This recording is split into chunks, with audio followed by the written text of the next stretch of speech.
My selfish sister-in-law thinks that her wedding commitments are more important than my dying mother's cancer test results.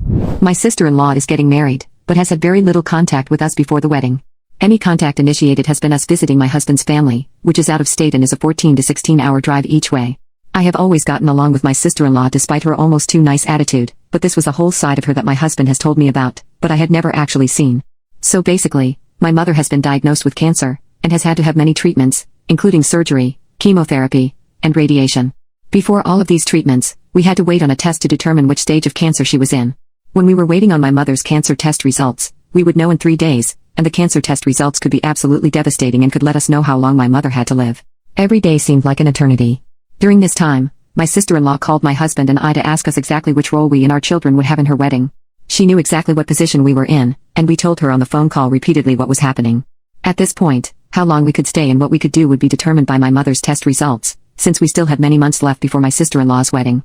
We did not know if we would have to be planning my mother's funeral at this point. We only had 3 days before we would know a lot more to give her an accurate answer.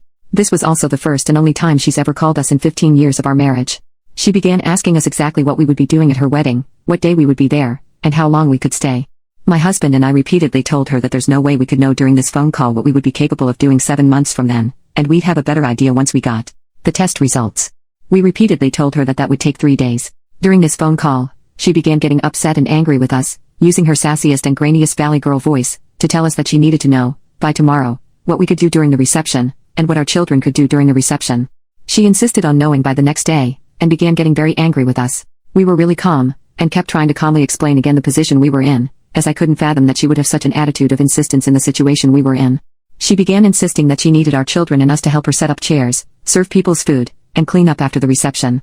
Overall, she wanted to know immediately what roles we could play in giving her free labor-intensive roles at her discretion, so she could save money on their wedding. Mind you, we would be driving 16 hours to come serve her, while my mother needed me for help after having been diagnosed with cancer. I still would have gone to her wedding before this phone call and figured out how to help my mother as well, if my mother's stage of cancer wasn't as severe.